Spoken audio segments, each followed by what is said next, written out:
दोस्तों नमस्कार। भारत के भीतर बीते 11 वर्षों का सच तो यही है। इस दौर में भारत की आर्थिक नीतियां कॉरपोरेट के कंधे पर सवार हो गई। कॉरपोरेट के हाथों ही इस देश की इकोनॉमिक पॉलिसी तय होने लगी। अंतर्राष्ट्रीय तौर पर प्रधानमंत्री की हर यात्रा में कॉरपोरेट मित्रों के लिए रास्ते बनाए गए। इस दौर में इस देश के भीतर चलने वाले पब्लिक सेक्टर बड़ी तादाद में पहले डिसइन्वेस्टमेंट के नाम पर और उसके बाद प्राइवेटाइजेशन और मोनेटाइजेशन के नाम पर निजी हाथों को सौंपे गए। यानी सरकार ने इस देश की उस अर्थव्यवस्था से पूरे तरीके से पल्ला झाड़ लिया जो किसी भी वेलफेयर स्टेट के तहत सरकार की जिम्मेदारी होती है कि वह इस देश के नागरिकों की आर्थिक परिस्थितियों के मद्देनजर ही प्रोडक्शन करे, सामान बेचे और लोगों को नौकरियां दे और इस देश के भीतर में मैन्युफैक्चरिंग सेक्टर को देश के ह्यूमन रिसोर्स के जरिए उसकी पूर्ति करे। लेकिन जब आप प्राइवेट हाथों में होते हैं तो फिर सिर्फ और सिर्फ निजी हाथ अपना मुनाफा देखते हैं, कॉरपोरेट अपना मुनाफा देखता है। 11 बरस का यह सच किसी से छुपा हुआ बिल्कुल नहीं है, क्योंकि इस देश के बजट के भीतर भी बकायदा कैसे मोनेटाइजेशन होगा, कैसे डिसइन्वेस्टमेंट होगा और अगर बैंक को भी प्राइवेट हाथों में देने की जरूरत पड़ी उस दिशा में कदम कैसे बढ़ेंगे, जो इस देश के महारत्न या फिर बड़ी बड़ी इंडस्ट्रीज है उसके साथ भी निजी क्षेत्र को कैसे जोड़ा गया, सब कुछ आंखों के सामने है। नया सवाल यह है, भारत के सामने इस वक्त दो मुश्किल हालात हैं। जो दो मुश्किल हालात हैं, क्या वो कॉरपोरेट के सामने भी होंगे या कॉरपोरेट पल्ला झाड़ लेगा? इस दौर में भारत के टॉप मोस्ट कॉरपोरेट का पूरा रास्ता वेस्टर्न कंट्रीज या कहें अमेरिका के रास्ते होकर ही निकला। इस देश के टॉप मोस्ट 10 कॉरपोरेट का नाम आप ले लीजिए, उसके बाद उनका अपना बिजनेस जिन रास्तों से आगे बढ़ा उसमें अंतर्राष्ट्रीय बैंकों से उन्होंने कर्ज उठाया और अंतर्राष्ट्रीय बैंकों ने कर्ज देने में कोई कोताही नहीं बरती, क्योंकि उनके रिश्ते भारत सरकार के साथ हैं, प्रधानमंत्री के साथ हैं। प्रधानमंत्री की यात्राओं में अलग अलग जगह जो भी इकोनॉमिक डील होती है या कहें जो बाइलेटरल रिलेशन बनते हैं उसमें कॉरपोरेट की मौजूदगी हर जगह हुई। लेकिन नया सवाल यह है कि अगर अमेरिका चेताता है, अगर नाटो चेताता है यह कहकर कि अभी तक आप जिस आर्थिक रास्ते पर चल रहे थे वो रास्ता आपको छोड़ना ही होगा, अन्यथा स्थिति यह भी आ सकती है कि अमेरिकी बैंकिंग सिस्टम से आपको बाहर कर दिया जाए और यह आवाज नाटो से भी निकल कर आए, तो फिर भारत के कॉरपोरेट के सामने सबसे बड़ा संकट तो यही होगा कि वह इस देश की नीतियों को या तो वेस्टर्न वर्ल्ड के अनुकूल दोबारा से खड़ा करें, चाहे देश को कितना भी नुकसान किसी भी परिस्थिति में देश खड़ा हो, और दूसरी परिस्थिति यह होगी कि वह अपना रास्ता खुद पकड़ लें और सरकार का साथ छोड़ दें। तो क्या ऐसी स्थिति आ गई है? क्योंकि पहले अमेरिका ने चेताया, उसके बाद अब नाटो ने कहा है। नाटो के जनरल सेक्रेटरी मार्क रूट, उनका कहना है कि अगर भारत, हालांकि 3 देशों का नाम लिया गया, उसमें चीन, ब्राजील और भारत है, लेकिन यहां समझना होगा कि दरअसल ब्राजील के साथ अमेरिका के रिश्ते खट्टे हो चुके हैं। 50% टैरिफ लगाया गया और खुले तौर पर ब्राजील इस दौर में अमेरिका से न सिर्फ आर्थिक हालातों को लेकर बल्कि द्विपक्षीय संबंधों को लेकर भी खुले तौर पर दो हाथ कर रहा है। वहां के राष्ट्राध्यक्ष लूला लगातार ट्रंप को निशाने पर ले रहे हैं। प्रधानमंत्री मोदी ने ऐसा नहीं किया है, भारत ने ऐसा नहीं किया है, और चीन के साथ तो अमेरिका का ट्रेड वार है। लेकिन नाटो कंट्रीज के महासेक्रेटरी अगर ये कह रहे हैं, जनरल सेक्रेटरी इस बात का जिक्र कर रहे हैं कि आप रूस को युद्ध के मैदान से बाहर कीजिए, 50 दिनों का वक्त है, अन्यथा हम आप पर सेकेंडरी प्रतिबंध लगा देंगे। सेकेंडरी प्रतिबंध का मतलब यह होता है कि अगर आपकी किसी भी कंपनी जो भारत की कंपनी है वह कोई बिजनेस कर रही है, या फिर भारत सरकार कोई बिजनेस कर रही है, या फिर भारत के पब्लिक सेक्टर की कोई कंपनी बिजनेस कर रही है रूस के साथ, तो सेकेंडरी तौर पर प्रतिबंध लग जाएगा। और सेकेंडरी तौर पर प्रतिबंध का मतलब यह होता है कि टैरिफ बढ़ा दिया जाए। जो प्रतिबंध जिस देश पे लगाया जा रहा है वहां पर अमेरिकी बैंकिंग सिस्टम से उसको बाहर कर दिया जाए, जुर्माना लगा दिया जाए, व्यापार को रोक दिया जाए।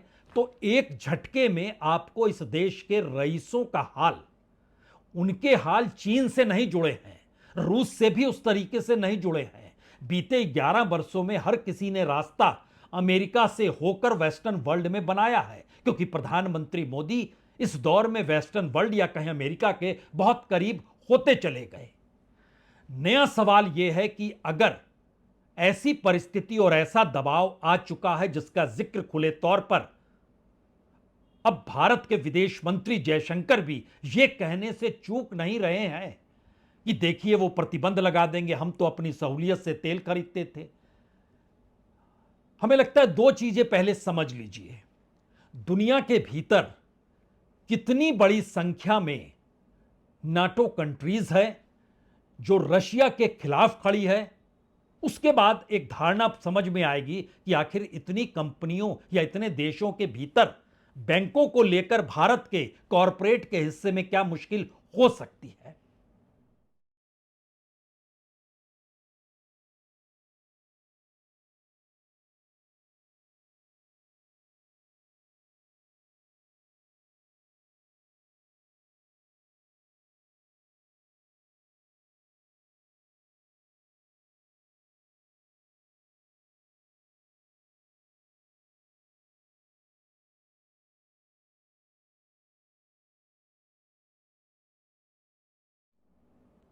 यानी सिर्फ सवाल अमेरिका का नहीं है।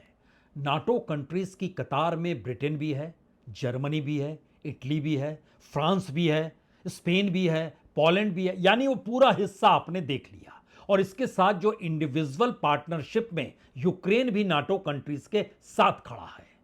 जो शांति के लिए पार्टनरशिप नाटो कंट्रीज से किए हुए हैं उसमें बेलारूस भी है, उसमें फिनलैंड है, उसमें स्वीडन है, उसमें आयरलैंड है। इन तमाम देशों को देखते हुए अगर यह नियम लागू हो जाता है तो कितना बड़ा संकट भारत के कॉरपोरेट के सामने होगा, जिसने अपने बिजनेस का विस्तार इन्हीं देशों के बैंकों से कर्ज लेकर इन्हीं देशों में या फिर भारत में या फिर दूसरे देशों में जो भी योजनाएं लेकर आए वो इसी रूप में लागू कराते चले गए हैं। उस कच्चे चिट्ठे को सामने लाने से पहले एक चीज समझिए कि नाटो के जो जनरल सेक्रेटरी मार्क रूट है, उन्होंने भारत, चीन और ब्राजील तीनों का नाम लिया और कहा कि तीनों देशों को रूसी राष्ट्रपति पर दबाव बनाना चाहिए ताकि वह शांति वार्ता को गंभीरता से ले। रूस ने कोई देरी नहीं लगाई, उसने खुले तौर पर कहा कि ट्रंप के साथ बातचीत के लिए तो तैयार हैं, लेकिन ऐसा अल्टीमेटम मत दीजिए, और जो आप इकोनॉमिक रिस्ट्रिक्शंस, आर्थिक दबाव हम पर बना रहे हैं, तो हम अपनी नीतियों को तो नहीं बदलेंगे, बल्कि हम कोई अल्टरनेटिव यानी वैकल्पिक बिजनेस रूट को तलाशना जरूर शुरू कर देंगे। और इन सब के बीच रूस के खिलाफ यूक्रेन को और बेहतरीन मिसाइल, जिसको पैट्रियट मिसाइल कहते हैं, वह भी अमेरिका यूक्रेन को दे रहा है। लेकिन डील कुछ ऐसी है जिसमें अमेरिका पैट्रियट मिसाइल उसके अपने देश में विरोध ना हो तो नाटो कंट्रीज उस मिसाइल को खरीदेगी और उसको वह यूक्रेन भेज देगा। उसकी रवानगी हो चुकी है। यानी स्ट्रेटेजिकली यूक्रेन और रूस का युद्ध भी चलेगा। स्ट्रेटेजिकली भारत बहुत मामलों में रूस पर निर्भर है, कम से कम तेल को लेकर तो खुले तौर पर निर्भर है। उसका असर कितना व्यापक हो सकता है और इसका असर कैसे कॉरपोरेट पर भी पड़ेगा, उससे पहले हमें लगता है कि नाटो के जनरल सेक्रेटरी ने जिन बातों का जिक्र किया उसे सुन लीजिए। Russia is not serious about peace talks. Within 50 days, he will slam secondary sanctions on countries like India, China and Brazil. So my encouragement to these three countries particularly is, if you live now in Beijing or in Delhi, or you are the president of Brazil, you might want to take a look into this, because this might hit you very hard. So please make the phone call to Vladimir Putin and tell him that he has to get serious about peace talks, because otherwise. यानी खुले तौर पर NATO की चेतावनी है। और भारत के लिए यहां संकट यह है कि भारत दुनिया के बाजार से 80% कच्चा तेल खरीदता है। उसमें से 42% तेल पिछले महीने भारत ने रूस से ही लिया। एवरेज निकालिएगा तो लगभग 35 से 40% तक के बीच में भारत सस्ते में तेल रूस से लेता रहा। अब उसे यह तेल खरीदना बंद करना होगा। भारत सरकार बेचैन है, क्या करे। भारत में तेल जो खरीदी जाती है वो तीनों ऑयल कंपनियां उसके जरिए ली जाती है। सरकार का वरदस्त उनके साथ है। उसकी जो पूरी रिफाइनिंग की प्रक्रिया है वो अंबानी की कंपनियों के साथ जुड़ी है। अंबानी की कंपनियों का कहीं ना कहीं रिश्ता मिडिल ईस्ट के भीतर के देशों के साथ भी है और अमेरिका के साथ भी है। वहां पर वह गैस बेचते हैं। अब यहां पर सवाल है कि अगर तेल आपूर्ति में रुकावट इस चुनौती या इस नियम को लागू करने के बाद हो जाती है तो रूस से सस्ता तेल भारत को नहीं मिलेगा। भारत को तेल की भरपाई या तो इराक के पास जाना होगा या सऊदी अरब के पास जाना होगा।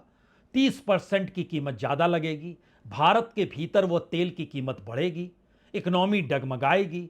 भारतीय कंपनियों के सामने मुश्किल हालात होंगे, जो बैंक जुड़े हुए हैं उनके सामने मुश्किल हालात होंगे। और भारत इस दौर में जो निर्यात कर रहा है और जो भी वित्तीय लेन देन वो कर रहा है उस पर सीधा प्रभाव पड़ना शुरू हो जाएगा। अंतर्राष्ट्रीय तौर पर अमेरिका या कहें नाटो का दबाव भारत की विदेश नीति पर असर डालेगा। रूस और पश्चिम देशों में संतुलन भारत अभी तक बनाते आया है और इस बीच चीन भी खड़ा हो गया तो चीन, रूस और अमेरिका, इन देशों के बीच भारत ने बाखूबी बैलेंस बनाया है। लेकिन नया सवाल सबसे बड़ा यह है कि जो नाटो कंट्रीज के भीतर के बैंक हैं, अगर वह चीजें लागू होती है तो सवाल सिर्फ टैरिफ का नहीं, असल सवाल बैंकिंग सिस्टम से बाहर कर देने का होता है। और बैंकिंग सिस्टम से बाहर कर देने का मतलब क्या होगा और कितना संकटपूर्ण यह स्थिति होगी, उसको पहले एक नजरिए से समझ लीजिए कि दरअसल भारत के जो कॉरपोरेट हैं उनका बड़ा योगदान अमेरिका के साथ व्यापार को लेकर है। मसलन कुमार मंगलम बिरला, जो इंडियन स्ट्रेटेजिक पार्टनरशिप फोरम है उसमें बोर्ड ऑफ डायरेक्टर्स के मेंबर्स 3 दिन पहले ही कुमार मंगलम बिरला, आदित्य बिरला ग्रुप जो है उसके बोर्ड एग्जीक्यूटिव कमेटी में उन्हें नियुक्ति दी गई। अमेरिका के भीतर $15 बिलियन से ज्यादा इन्वेस्टमेंट है। 15 राज्यों में, 15 स्टेट जो यूएस के हैं उसमें बाकायदा मेटल, कार्बन ब्लैक और केमिकल्स को लेके वो ऑपरेशनल तरीके से काम कर रहे हैं। ग्लोबल लीडरशिप अवार्ड भी उन्हें पिछले दिनों ही यानी पिछले महीने वाशिंगटन में दिया गया। दुनिया के 40 देशों में लगभग $66 बिलियन उन्होंने इन्वेस्ट किया हुआ है और 2 दिन पहले ही 4.1 बिलियन इन्वेस्टमेंट जो उनका था वह एलाबम के साथ हुआ, जो कि एल्युमिनियम रोलिंग और रिसाइकलिंग प्लांट अमेरिका के भीतर चलता है। अपने बिजनेस को देखें, अपने बिजनेस के साथ अमेरिकी कंपनियों के बिजनेस को देखें। अमेरिकी कंपनियों और वहां पर काम करने वाली मल्टीनेशनल कंपनियों को लेकर जो अमेरिका के कानून है उसके तहत काम करें, या फिर भारत इस दौर में जो मौजूदा सरकार की जो इकोनॉमिक पॉलिसी जो डामाडोल फॉरेन पॉलिसी के आश्रय चल रही है कि रशिया के साथ जाना है, चीन के साथ खड़े होना है, अमेरिका के साथ जाना है, नाटो कंट्रीज को कैसे सहलाना है, ये सारी प्रोसेस के भीतर कहां ये खड़े होंगे। मसला सिर्फ एक आदित्य बिरला ग्रुप का नहीं है। रिलायंस ने वहां पर इन्वेस्ट किया हुआ है और रिलायंस ने तो पिछले दिनों जो वेबटेक हेलियम है उसमें 21% स्टेक भी लिया, तकरीबन $12 मिलियन दिए। और अगर आप अडानीज का जिक्र कीजिएगा तो अडानीज ने तो बहुत सारा कर्ज दुनिया भर के बैंकों से लिया है। जब श्रीलंका में पोर्ट पर वो काम कर रहे थे तो अमेरिका का जो इंटरनेशनल डेवलपमेंट फाइनेंस कॉरपोरेशन है, जिसको डीएफसी कहते हैं, $533 बिलियन वहां से उठाया गया था। उस समय श्रीलंका के भीतर पोर्ट को लेकर काम हो रहा था। जो अडानी ग्रीन एनर्जी लिमिटेड है उसने रिन्यूएबल एनर्जी प्रोजेक्ट जो इंडिया में लगाया उसके लिए $1.35 बिलियन अमेरिकी बैंक से ही उठाया। अडानी जो सीमेंट में अंबुजाज और एसीसी लेने गए वहां पर भी $3,500 मिलियन भी उन्होंने विदेशी बैंकों से लिया है।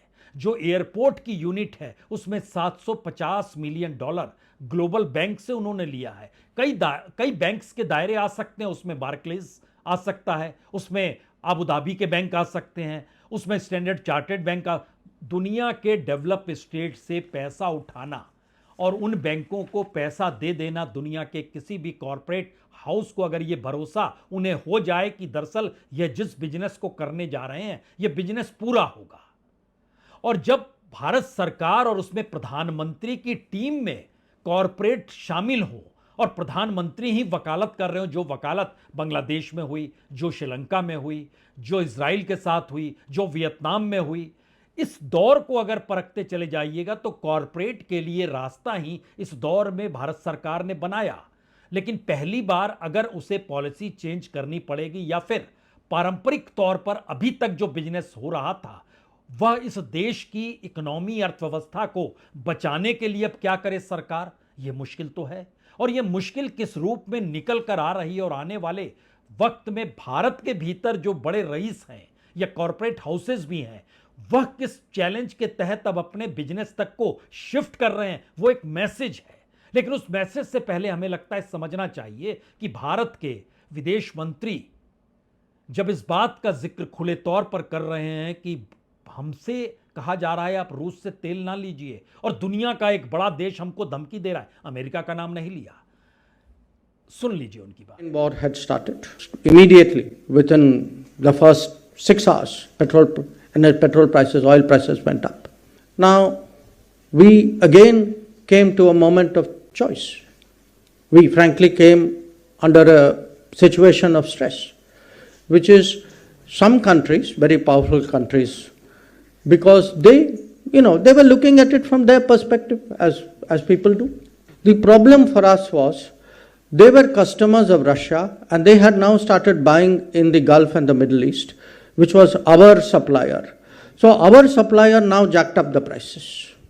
Now what do you do in this situation? You either have a clear sense of your own interest, have the courage, the determination to say, no, my interests require me to do this. Or because these are very powerful, influential countries, you say, okay, bhai, if you say so, this is what we will do. अब यह मुश्किल प्रधानमंत्री या कहें भारत सरकार के सामने है या यह मुश्किल कॉरपोरेट के सामने है, जो कि अभी तक जो भी बिजनेस दुनिया के अलग अलग देशों से कर रहे थे और उसमें अमेरिका की सहमति थी, नाटो कंट्रीज की सहमति थी, क्योंकि भारत में तेल कंपनियां और उसमें रिफाइनिंग के साथ सबसे ज्यादा इस दौर में रिलायंस नहीं बेचा, नाटो कंट्रीज को भेजा, वेस्टर्न कंट्रीज को दिया, और भारत का जो इस दौर में एक्सपोर्ट है उसमें भी रिफाइनिंग ऑयल सबसे ज्यादा मात्रा में भेजा गया। यानी एक झटके में अगर भारत की इकोनॉमी या अंतर्राष्ट्रीय बिजनेस डगमगाता है तो भारत को तो शिफ्ट होना पड़ेगा अपने नेशनल जरूरतों के मद्देनजर या फिर अंतर्राष्ट्रीय कूटनीति के तहत।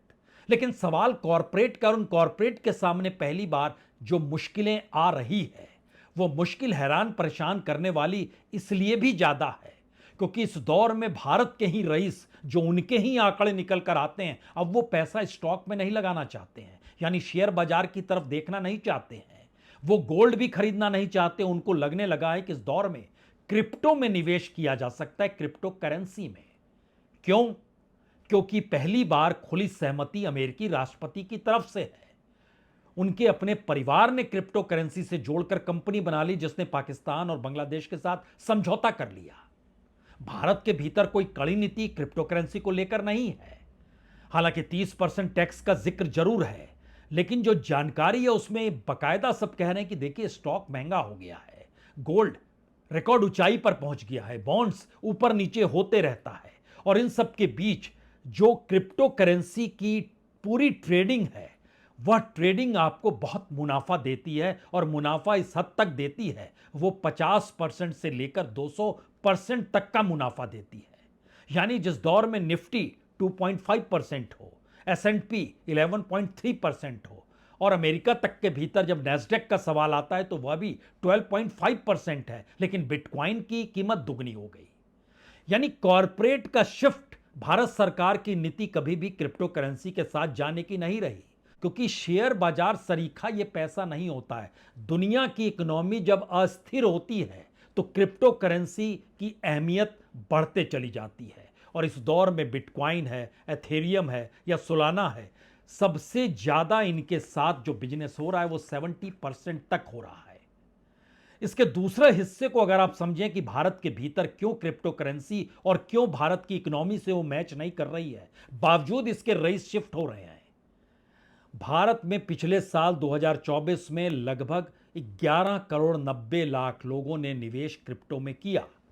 यह अलग बात है कि बहुत छोटे अमाउंट के साथ 90 से 95% थे जिनकी ट्रेडिंग वैल्यू 30 से 50% रही, लेकिन जो बाकी 4 से 10% वो अमीर निवेशक थे और इनकी ट्रेडिंग वैल्यू 50 से 70% तक रही।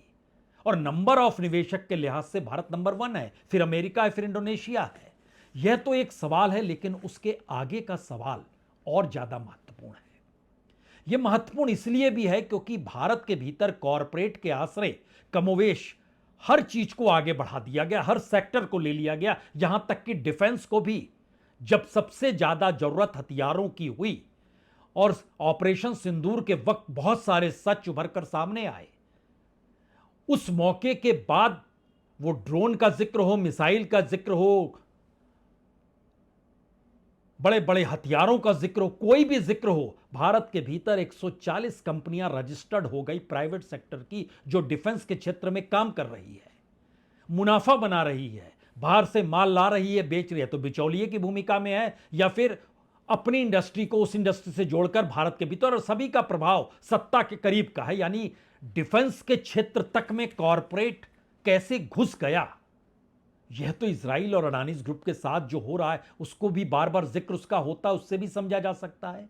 लेकिन जरा समझिए, हमने जिक्र शुरू से ही किया, देश का सवाल और कॉरपोरेट के मुनाफे का सवाल, दोनों दो रास्ते पर आकर खड़ा है।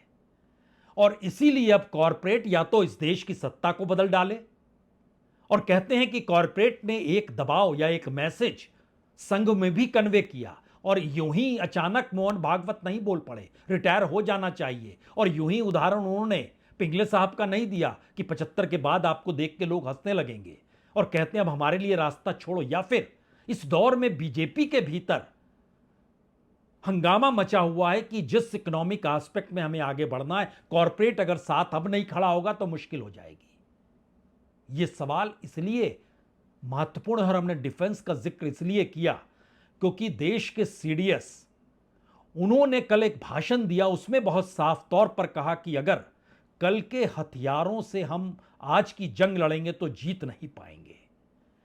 यानी मजमून बहुत साफ है कि विदेशों से इंपोर्ट की गई टेक्नोलॉजी पर निर्भरता हमारी युद्ध तैयारियों को कमजोर करती है और हमें आत्मनिर्भर होना पड़ेगा। और ऑपरेशन सिंदूर ने सिखा दिया कि हमारे लिए स्वदेशी एंटी ड्रोन सिस्टम क्यों जरूरी है, जो CUAS जिसको कहते हैं काउंटर अनमैन एरियल सिस्टम, वो हमने खुद ने बनाया था, ब्रह्मोस भी खुद बना रहे हैं। लेकिन इसके बावजूद भी डिफेंस के क्षेत्र में हम फ्रांस से जहाज खरीद रहे हैं।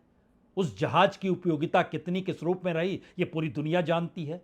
यहां पर NSA चाहे इसे इनकार कर दें, अमेरिका कह रहा है अब हमसे हथियार खरीदो, रूस से मत खरीदो। लेकिन सीडीएस कह रहे हैं कि हम इंपॉर्टेंट टेक्नोलॉजी पर निर्भर नहीं रह सकते क्योंकि यह हमारे युद्ध और डिफेंस ऑपरेशन के लिए महत्वपूर्ण है और विदेशी तकनीकी पर निर्भरता हमारी तैयारियों को कमजोर कर देती है, उत्पादन बढ़ाने की हमारी क्षमता को कम कर देती है और इसमें मैकेनिकल जो पूरे पार्ट्स की कमी हमारे देश के भीतर होती चली जाती है। यानी हमको स्वावलंबी और आत्मनिर्भर होना पड़ेगा। सीडीएस की बात आप खुद सुनिए। Dependence on foreign technologies weakens our preparedness, limits our ability to scale up production, results in shortfall of critical spares for sustenance and round-the-clock availability. Another important aspect of this capability is that foreign weapons and sensors, their capabilities are known to all, and adversaries can predict our tactics and doctrinal concepts based on the capabilities of this particular system. यानी कम से कम 3-4 मुद्दे ऐसे हैं इस दौर में जो खुले तौर पर सरकार, corporate, economic policy, foreign policy और इन सब के बीच इस देश की अर्थव्यवस्था को कैसे संभाला जाए, इस देश के लोगों को कैसे जोड़ा जाए या कैसे आत्मनिर्भर हुआ जाए, इन सवालों को लेकर क्या यह सरकार फेल हो चुकी है? पहला सवाल, कॉरपोरेट का रास्ता प्रॉफिट देखता है। इस देश में मोदी सरकार का रास्ता प्रॉफिट नहीं देखेगा। उसे पता है कि इस देश को चलाने के लिए न्यूनतम जरूरतों को तो पूरा करना ही पड़ेगा। इसीलिए हमने रूस से संबंध बनाए, 30% सस्ते तेल खरीदे, भारत की इकोनॉमी को चलाया, सत्ता और सरकार की रईसी को भी बरकरार रखा, दुनिया भर में मैसेज भी देते चले गए कि देखिए हम मजबूत हैं। यह पहला सवाल है। दूसरा सवाल, कॉरपोरेट अगर सरकार का साथ छोड़ देता है तो मौजूदा वक्त में मोदी सरकार के पास ऐसी कोई आर्थिक नीति नहीं है जिसमें वो कह पाए कि बिना कॉरपोरेट की पूंजी या फिर अंतर्राष्ट्रीय तौर पर उसके नेक्सस के बिना वो सिर्फ और सिर्फ अपने बूते चीजों को मैनेज कर लेगी। क्योंकि मेक इन इंडिया में जो कच्चा माल लगता है वह भी अगर चीन से आ रहा है और चीन से माल जो ला रहे हैं वो सीधे भारत सरकार और चीन की सरकार डील नहीं कर रही है, बल्कि भारत के भीतर जो कंपनियां हैं जो प्राइवेट सेक्टर के हाथों में ही दे दी गई, यानी पब्लिक सेक्टर इस दौर में कहीं नहीं है।